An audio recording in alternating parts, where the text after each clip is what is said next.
여러분 자녀들하고 소통하고 있습니까? 미국 중산층 가정의 경우에 아버지가 자녀와 함께 보내는 시간은 하루 평균 15분에서 30분에 불과하다고 합니다. 그 시간 중에서 아버지와 자녀가 대화를 나누는 시간은 고작 3분이고요. 서로 눈을 마주치는 횟수는 2.7회라고 합니다. 그리고 1회에 마주치는 눈을 마주치면서 대화를 나누는 시간은 35초라고 합니다. 자, 우리나라의 경우는 어떻습니까? 자, 오늘 본문 말씀을 보십시오. 에베소서 6장 4절인데요. 또 아비들아 너희 자녀를 노엽게 하지 말고 오직 주의 교훈과 훈계로 양육하라, 이렇게 말씀하고 있습니다. 자, 하나님은 자녀 양육에 관해서 부모들에게 두 가지 얘기했습니다. 에베소서 6장 4절 말씀을 통해서 두 가지를 말씀해 주셨습니다. 첫째가 자녀를 노엽게 하지 말라는 겁니다. 예. 자, 여기서 노엽게 한다라고 하는 말은 화가 날 만큼 분하고 섭섭하다라고 하는 뜻입니다. 자녀를 노엽게 한다는 것은 자녀의 마음을 부글부글 끓게 만든다는 것입니다. 하나님은 자녀 양육에서 제일 중요한 점은 자녀의 마음에 노여움이 없게 하는 것이라고 말씀하십니다. 자, 많은 부모가 자녀가 화를 내면 화내는 자녀를 야단치죠. 예. 그러나 한 가지 사실을 먼저 인정해야 합니다. 사람이라면 누구나 화날 때가 있습니다. 부모가 화가 날 때가 있듯이 당연히 자녀도 화가 날 때가 있습니다. 자녀의 화를 상한 마음을 표현한 것이라고 받아들여야 합니다. 이를 부모에 대한 어떤 도전으로 받아들인다면 자녀에게 더 큰 상처를 주게 됩니다.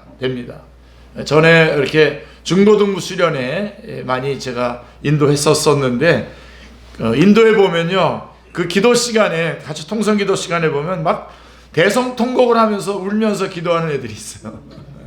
예.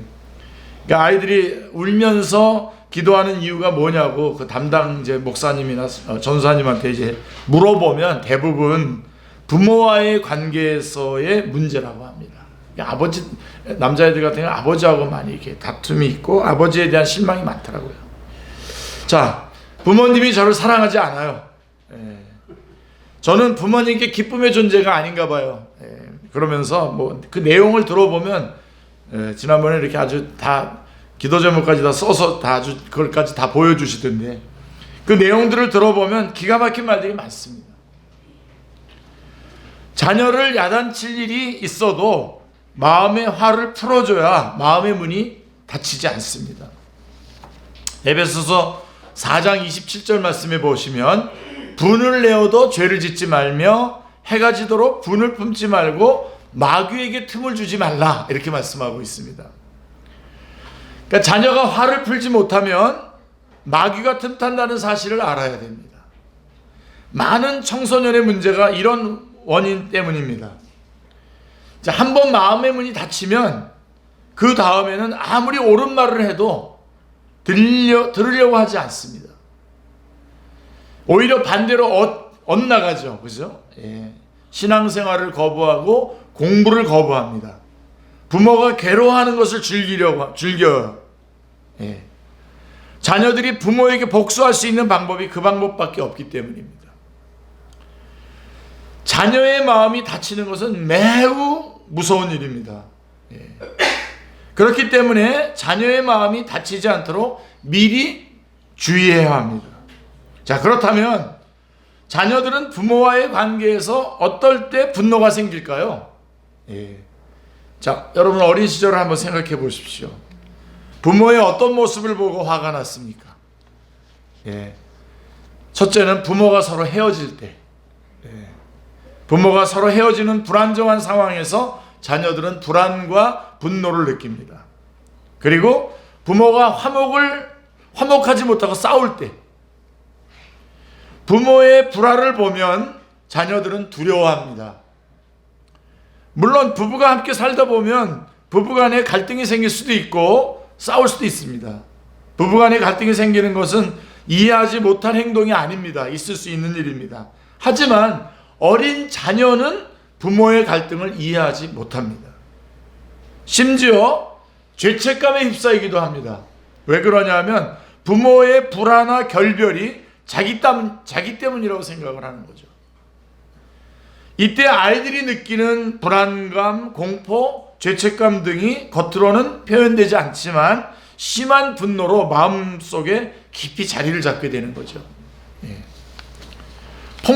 그래서 이제 폭력성을 가지게 되고요. 죄의 유혹을 이기지 못합니다. 그리고 무절제하며 욕심의 끝이 없어지죠. 자, 그리고 왜 애들이 분노하냐? 부모가 사회적으로 비판을 받을 만한 행동을 할 때인 겁니다. 세 번째로. 자, 자녀가 사리를 분별할 수 있는 나이가 되면 부모의 잘못된 행동에 대해서 부끄러움을 느끼고 용납할 수 없다고 생각을 합니다. 부모의 행동으로 자녀의 마음에는 화가 쌓입니다. 작은 죄라고 생각했던 행동이 큰 죄가 됩니다. 부모가 거짓말하면 자녀는 부모를 이중적인 사람으로 생각을 합니다. 자, 아빠의 휴대폰에 음란물이 있음을 발견하고 큰 충격을 받은 고3 딸이 있어요. 부모들은 자녀들이 보고 있음을 명심해야 합니다. 자녀들이 어릴 때는 말을 못할 뿐이지 다 지켜보고 생각을 합니다. 자, 그러다 어느 날 아이가 크면 자기에게 야단치는 부모에게 대듭니다. 아빠랑 엄마도 저번에 이런 일을 했잖아요. 그러지도 않아요. 했잖아. 말합니다. 부모의 잘못을 본 자녀는 야단을 맞아도 얼굴에는 불만이 가득합니다. 자녀들이 사춘기에 갑자기 부모에게 반항하고 공격적으로 행동하는 이유는 부모의 비난받을 만한 행동이 쌓였기 때문입니다. 자, 그리고 왜 분노하냐? 부모가 사랑을 베풀어 주지 않고 무관심할 때 분노합니다. 부모의 관심을 받지 못한 자녀는 부모의 관심을 받기 위해서 더 격하게 행동을 하죠. 사람에게는 누구나 사랑이 필요합니다. 맞습니까, 여러분? 아멘입니까? 사랑이 필요하고, 자, 자녀들이 게임 중독, 식탐, 가출 등에 빠지는 것은 사랑을 느끼지 못하기 때문입니다. 여러분 잘 아시죠? 이어령 선생님은 젊은 시절에 가난하고 삶이 너무 바빴다고 합니다. 그러니까 아빠로서 딸에게 사랑을 표현하는 방법은 돈을 벌어서 바비 인형을 사주고 피아노를 사주고 좋은 사립학교에 다닐 수 있게 해주는 거, 자가용을 태워서 데려다 주는 거가 사랑이라고 생각을 했어요. 그렇게 믿었어요. 자, 어느 날 서재에서 글을 쓰고 있던 중에 어린 딸이 서재의 문을 두드렸습니다. 딸이 자기 전에 아빠에게 굿나잇 인사를 하러 온 것입니다. 아마도 딸은 아빠가 안아주고 새 잠옷을 알아봐 주기를 바랬던 듯합니다. 자, 그런데 아빠는 마침 막 떠오르는 그 영감을 글에 담아내고 있어서 딸을 쳐다볼 여력이 없었습니다. 아빠는 뒤돌아보지도 않은 채 손만 흔들면서 자, 굿나잇 미나 라고 인사를 했습니다. 딸은 아빠의 뒷모습만 보고 방으로 돌아갔습니다. 자, 시간이 흘러서 딸은 결혼도 하고 어느덧 중년의 나이가 되었습니다. 하지만 딸은 암에 걸려서 결국 아버지보다 먼저 하나님의 부르심을 받지 않습니까? 자, 이어령 선생님은 그의 책 딸에게 보내는 굿나잇 키스라고 하는 책에서 이렇게 말했습니다. 어린 시절 아빠의 사랑을 받고 싶었다는 너의 인터뷰 기사를 읽고서 까마득히 잊고 있었던 기억들이 되살아났다. 글의 호흡이 끊길까봐 널 돌아다볼 틈이 없었노라고 변명할 수도 있다. 그때 아빠는 가난했고 너무 바빴다고 용서를 구할 수도 있다. 무엇보다도 바비 인형이나 테디 베어를 사주는 것이 너에 대한 사랑인 줄 알았고 내가 바라는 것이 피아노이거나 좋은 승용차를 타고 사립학교에 다니는 것인 줄로만 여겼다. 하찮은 굿나잇 키스보다는 그런 것을 너에게 주는 것이 아빠의 능력이요 행복이라고 믿었다.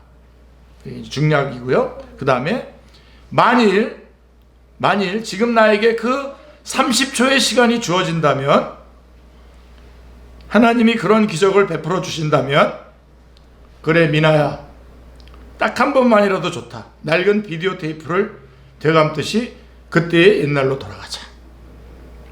제가 울면 안 되는데. 나는 그때처럼 글을 쓰고 있을 것이고, 너는 엄마가 사준 레이스 달린 하얀 잠옷을 입거라. 그리고 아주 힘차게 서재문을 열고 아빠 굿나잇 하고 외치는 거다. 약속한다.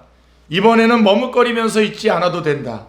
나는 글 쓰던 펜을 내려놓고 일담한 책장을 덮고 두 팔을 활짝 편다.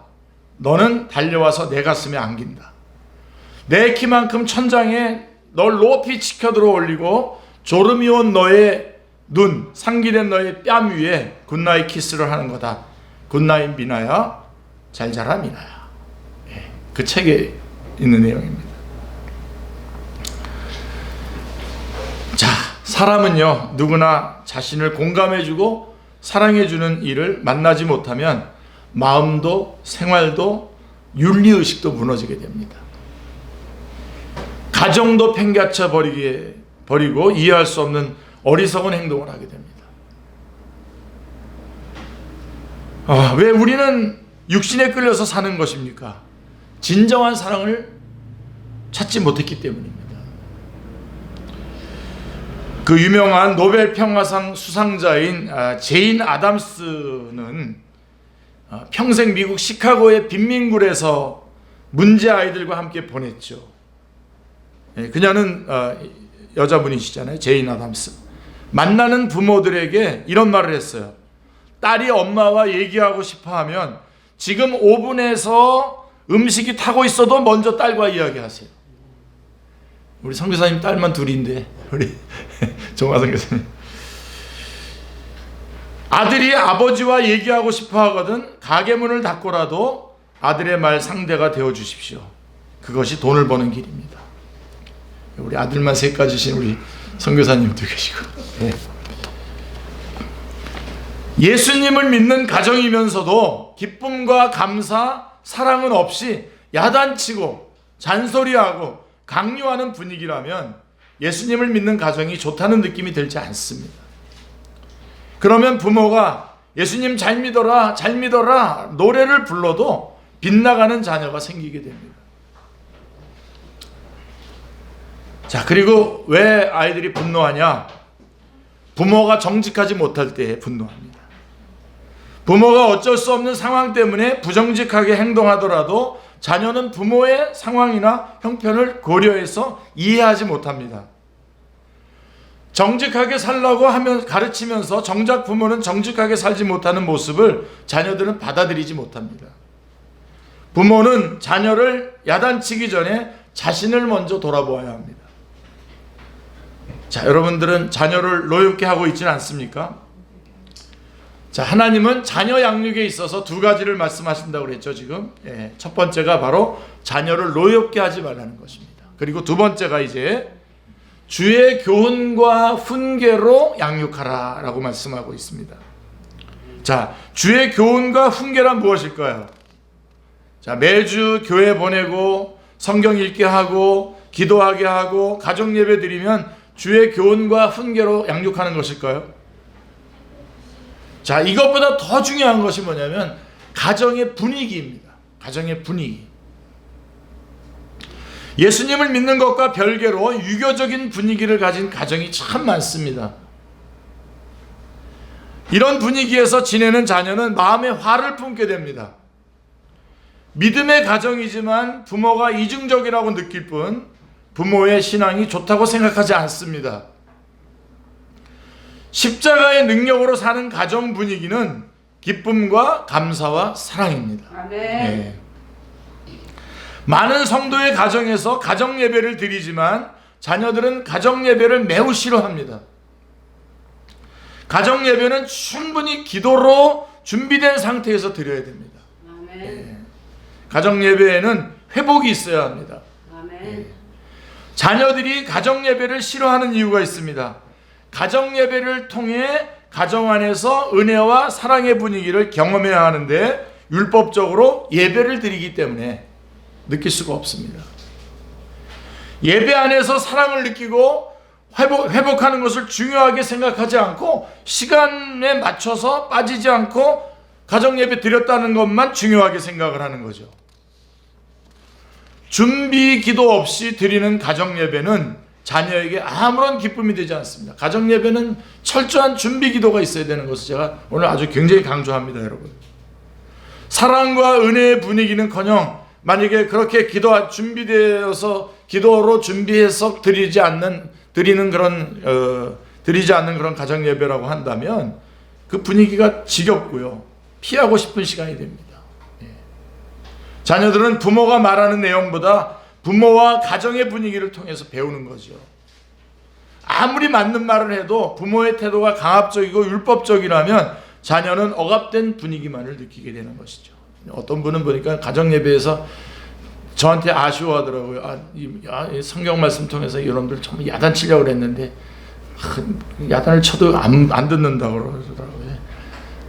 저를 어떻게 보고 그런 말을 제 앞에서 하는지 한번 예.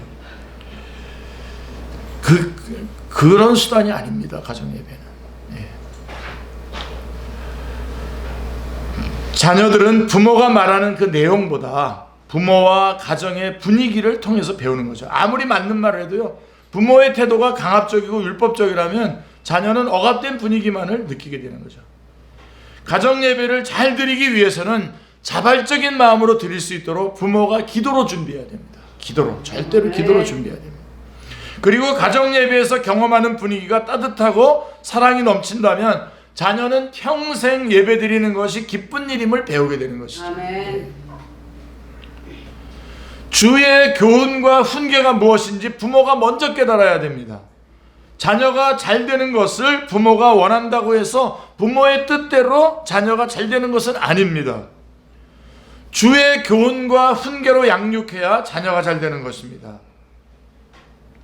초등학교 4학년에 딸을 둔 어머니가 말씀 묵상을 하면서 적은 글입니다. 아마 우리 어머니들하고 딸들하고는 이런 일이 종종 있는 모양입니다. 자, 어머니는 아이가 아침에 머리를 헝클어뜨리고 있는 것을 봤습니다. 그래서 아이에게 머리를 빗고 학교에 가도록 권했습니다. 이게 묵상 일기 써놓은 거 본 겁니다, 지금. 하지만 아이는 엄마의 말을 듣지 않았습니다. 여러 번 타일러도 말을 듣지 않자 어머니는 딸을 억지로 앉혀서 머리를 강제로 묶어준 뒤 학교에 보냈습니다. 딸은 속상한 마음에 울면서 학교로 갔습니다. 어머니는 아이와의 전투에서 승리했지만 아이를 학교에 보내고 착잡한 마음으로 글을 쓰기 시작했습니다. 이런 글을 썼어요. 진정한 사랑은 상대방을 앞지르는 것이 아니라 비켜서는 것이라는 생각을 해본다. 하고픈 말도 비켜설 줄 알고 하고픈 행동도 비켜서는 것이리라. 그동안 아픈 상처를 남기며 딸아이를 앞질렀던 나의 언어와 행동을 되돌아본다. 어쩌면 하나님을 앞질러서 딸아이를 향해 가지고 있던 나의 주인의식을 하나님께 돌려드려야 할지도 모른다. 오후에 아이가 학교에서 돌아오면 꼭 껴안아 주리라. 머리의 길고 짧음이 뭐 그리 대수인가. 매일 머리를 풀어도 좋다고 흔쾌히 말해주리라. 9가지 좋은 것을 가졌어도 한 가지 나쁜 것 때문에 기쁨을 잃어버리기 쉬운 것이 사람이라면 10가지 다 부족해도 내 모습 이대로 사랑해 주시는 하나님이 우리의 아버지 되심을 감사하리라. 아멘. 예. 예. 그러니까 이렇게 딸한테 그냥 막 해놓고서는 마음에 후회가 있는 거예요. 자, 이게 딸아이를 존중하고자 하는 어머니의 사랑입니다. 이렇게 바뀌어야 됩니다. 어머니는 딸을 누리려고 하는 쪽보다 딸을 존중하는 사랑을 택했습니다. 자녀를 사랑하되 끝까지 사랑하고 용서하되 끝까지 용서해야 됩니다. 자녀는 부모가 가르친 용서와 사랑이 진짜인지 알고 싶어 합니다. 자, 그리고 우리 부모는 자녀들에게 유산을 물려주지 않습니까?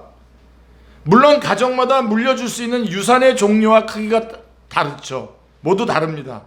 부모는 여러 유산 중에 자녀에게 재산을 물려주려고 매우 노력을 하는데요. 부모가 더 이상 도와줄 수 없는 상황이 왔을 때 재산이 자녀의 삶을 편안하고 행복하게 해준다고 믿기 때문입니다. 그러나 그것은 어리석은 생각입니다. 우리 주위에 둘러보십시오. 막대한 재산을 유산으로 받고도 불행하고 형편없이 사는 사람들을 쉽게 볼 수가 있습니다.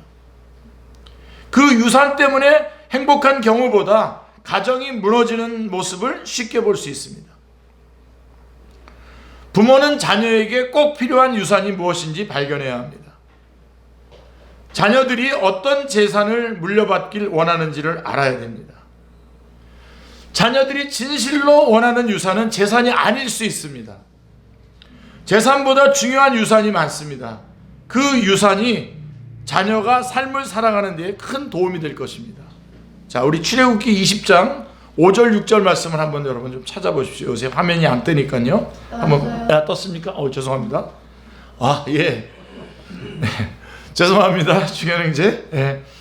자, 그것들에게 절하지 말며 그것들을 섬기지 말라. 나 내 하나님 여호와는 질투하는 하나님인즉 나를 미워하는 자의 죄를 갚되 아버지로부터 아들에게로 3, 4대까지 이르게 하거니와 나를 사랑하고 내 계명을 지키는 자에게는 1000대까지 은혜를 베푸느니라. 잘 들으셨습니까? 아비의 죄가 아들에게 몇 대까지 전해진다고 했습니까? 3, 4대. 죄가 아들의 죄가 아들에게 몇 대까지 전해지냐? 3, 4대까지 전해진다는 겁니다. 근데 그 대신 하나님의 은혜는요. 하나님의 복은 몇 대까지 전해진다고 했습니까? 1000대입니다. 1000대. 부모는 은혜의 유산을 계속 심어주고 쓴뿌리의 유산을 끊어버려야 합니다. 자녀를 생각해서 죄 짓지 말아야 합니다. 제가 율법적으로 가라는 얘기가 아니라 하나님 앞에서 자녀를 생각한다면 죄를 짓지 말아야 됩니다. 다윗이 밧세바와 간음에 낳은 아들이 죽었습니다. 제가 좀 극단적일 수 있는데요. 어쨌든 죽습니다. 그 아이가 무슨 죄를 졌겠습니까? 그 죽은 아이가. 그러나 성경은 부모의 죄가 자손에게까지 미친다고 말합니다. 이 말씀이 얼마나 무서운 말인지를 알아야 됩니다.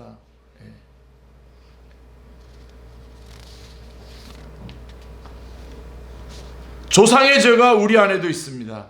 상처가 나쁜 성격으로, 습관으로, 말투로 또는 실제적인 고통으로 우리에게 영향을 미치고 있습니다. 우리에게서 끊어져야 할 것들입니다. 예수님의 보혈로 씻겨야 합니다. 그리고 후손에게는 오직 거듭난 새 생명의 삶을 물려줘야 됩니다. 이거를 유산으로 물려줘야 됩니다. 아멘. 자녀들에게 물려줄 가장 큰 유산이 무엇입니까? 바로 아버지와 어머니가 믿음으로 살고 사랑 안에서 행복하게 사는 것을 보여주는 것입니다. 아멘.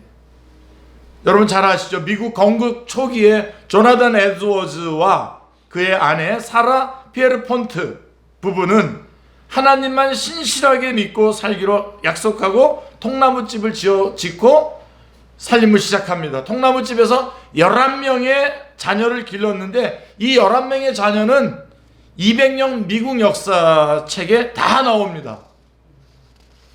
부통령 1명, 주지사 3명, 대학 총장 13명, 변호사 139명, 판사 33명, 대법원 판사 11명, 75명의 대사업가, 68명의 의사, 116명의 목사, 82명의 차관급 이상의 공무원, 66명의 교수, 25명의 대발명가가 나왔습니다. 그 가문을 연구한 결과 그들은 정작 자녀들의 학업에는 크게 신경 쓰지 않았다고 합니다. 단지 부부가 아이들 앞에서 믿음, 소망, 사랑으로 행복하게 살아갔을 뿐입니다. 아멘. 가정이 자녀들의 그릇을 크게 만들었던 것입니다. 아멘.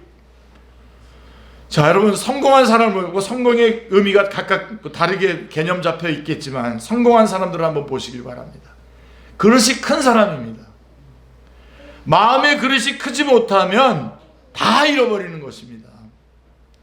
자, 이런 같은 설교를 지금 들어도요, 여러분, 그것을 붙잡는 것은 그 그릇의 크기에 따라서 다릅니다. 우리 자녀의 그릇은 얼마나 큽니까? 항아리 같습니까? 아니면 간장종지 같습니까? 부모가 사랑하고 행복하게 사는 것을 보고 자란 아이는 마음의 그릇이 커집니다. 이 마음의 그릇이 가장 큰 유산입니다. 이 큰 마음의 그릇을 유산으로 물려줘야 됩니다. 부모가 싸우는 것을 보면 자녀는 극심한 두려움에 사로잡히게 됩니다.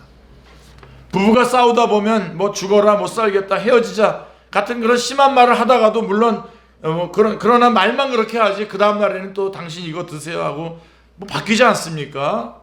그래요. 근데 그래서 부부 싸움은 칼로 물베기라고 하죠. 그러나 자, 그렇게 그만큼 다퉜다가도 금방 다시 해결이 되잖아요. 사이좋게 지낸다는 말인데, 그냥 문제는 뭐냐면 애들이 이것을 본다는 겁니다. 애들은 그렇게 안 봐요. 그것을 보고 들은 자녀에게는 부모의 싸움이 단순한 문제가 아닌 것입니다. 부모의 싸움은 자녀의 마음을 철렁하게 합니다.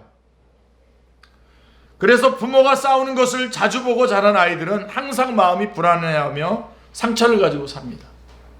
그러니 사람의 그릇이 쪼그라들 수밖에 없죠. 상처를 받았으니 계속 쪼그라들. 나는 불행한 가정에 불행한 친구, 불행하다. 겉으로는 멀쩡하지만 속은 깊이 병들어 있습니다. 죄의 유혹을 이기지 못합니다. 자, 만약 사랑하는 나의 자녀가 이렇게 망가진다면 학원을 보내는 게 무슨 의미가 있겠습니까? 그리고 좋은 대학에 들어간다는 게 무슨 의미가 있겠습니까? 부모가 믿음으로 살고 사랑하는 것을 보고 자라야 믿음이 커집니다. 아멘. 내 의지와 노력으로 가정을, 배우자를, 부모와 자녀를 바꾸려고 하면 안 됩니다. 그냥 서로 믿어야 합니다. 서로를 믿어야 합니다. 믿음으로 계속 기도하고 순종하면 됩니다. 아멘. 우리 가정의 분위기가 예수님이 함께 계실 때의 분위기인가만 점검하시기를 바랍니다. 항상 예수님이 지금 함께 계신가? 오늘 뭐 이야기를 좀 많이 넣었는데요. 어느 교회 장로님 부부가 있는데요. 평소에 그렇게 싸웠답니다. 계속 싸워요. 그러던 어느 날 경찰서에서 걸핏하면 가출하던 아들을 보호하고 있으니까 데려가라는 연락을 받았습니다. 장로님 부부는 목사님께 상담을 요청했습니다. 목사님은 이 부부에게 절대로 야단치지 말라고 사랑으로 감싸라고 말해 주었습니다. 그래서 부부는 아들을 만나자 목까지 올라온 욕설을 삼키면서 말했습니다. 배고프지? 뭐 먹을래? 그러자 아들이 움찔하더랍니다. 그리고 부부는 기도했습니다. 하나님, 우리 아들을 사랑하게 해주십시오. 하나님 우리 아들을 사랑합니다. 자, 이제 제가 오늘 사실 이 어린이 주일날 제가 말씀드리고 싶은 얘기가 바로 이 얘기입니다. 그 다음부터 이 장로님 부부는 아들을 위해서 쇼를 시작했습니다. 쇼를. 제가 오늘 말씀드리려면, 사랑하는 부모님들이여, 자녀들을 위해서 쇼를 시작하십시오. 자, 이제 쇼를 합니다. 함께 시장을 갑니다. 부부가. 함께 설거지도 하고, 함께 기도도 하고, 함께 예배드리고. 그런데요, 이상한 것은 쇼도 하다 보니까 점점 진심이 되는 겁니다. 진심이 되는 겁니다. 3개월이 지난 후에는 장로님이 이 녀석이 가출할 때가 되었는데 안 나가네요 라고 했다고 합니다. 3개월 만에 한 번씩 가출했었는데 3개월이 됐는데도 안 나가더라는. 새벽 1시가 넘도록 공부하고 있는 아들의 방에 들어가니까 아들이, 아빠, 내가 왜 그랬는지 모르겠어요 라고 싱긋 웃더랍니다. 그래서 이 아버지 장로님 화장실에 들어가서 엉엉 울었다 그러죠. 하나님 앞에 감사해서. 아멘. 쇼를 해서 그런 겁니다. 쇼를 하십시오. 강수영 집사님, 김영 집사님, 쇼를 하십시오. 그동안 자녀에게 상처만 심어주고 살았다고 염려하지 마십시오. 부모가 예수 그리스도 안에서 진정으로 거듭나면 자녀는 믿음의 능력을 더 확신하는 겁니다. 아멘. 과거 부모가 보였던 실패가 이제 이 자녀에게는 더 큰 은혜로 주어질 수가 있는 것입니다. 아멘. 자녀를 양육하는 우리의 최종 목표는 좋은 성적을 얻거나 좋은 학교에 가는 것이 아닙니다. 자녀가 삶을 살면서 실패할 때, 좌절할 때, 절망할 때 누구에게로 가야 하는지를 가르치는 것입니다. 그것이 주 안에서 자녀를 양육하는 방법입니다. 아멘. 우리 가정, 우리 아이 고쳐달라고 하지 말고요. 그저 나는 죽었습니다 라고 기도하시길 바랍니다. 아멘. 사도 바울이 이제 내가 사는 것은 그리스도, 이제 내가 사는 것이 아니오라고 고백한 것이 하나님이 복 주시는 역사의 첫 단계입니다. 아멘. 어떻게 자녀가 주님을 바라보도록 도울 수 있을까요? 내 자식이라고만 생각하지 말고 주님이 부모인 자신을 통해서 자녀를 사랑하신다는 것을 믿어야 합니다. 아멘. 부모 자신이 주님을 바라보고 사는 것만이 유일한 방법입니다. 예. 우리가 가정의 청직이지 않습니까? 하나님께서 주신 거 아닙니까? 자녀가 힘들 때, 실패했을 때 아버지는 이렇게 하셨지, 어머니는 이렇게 주님과 동행하셨어 라고 생각하게 되는 거죠. 부모가 주님을 바라보고 사는 것을 자녀가 본다면 자녀도 주님을 바라보게 되는 것입니다. 아멘. 기도하겠습니다. 하나님 아버지, 어린이 주일을 맞이해서 저희들이 부모된 자로서 어떻게 가정 안에서 살아야 할 것인지를 주님께서 명확하게 가르쳐 주셨습니다. 하나님, 이 말씀 붙잡고 가정의 청지기로 저희들을 세워주셨는데 가정 안에서 주님의 뜻을 이루어드리는, 주님께 영광과 찬양을 올려드리는 가정의 청지기로 귀중하게 아름답게 쓰임받게 하여 주시옵소서. 자녀들을 노엽게 하지 않고 주의 교훈과 훈계로 양육할 수 있는 저희들이 다 되게 하여 주옵소서. 주 예수 그리스도의 이름으로 기도드리옵나이다. 아멘.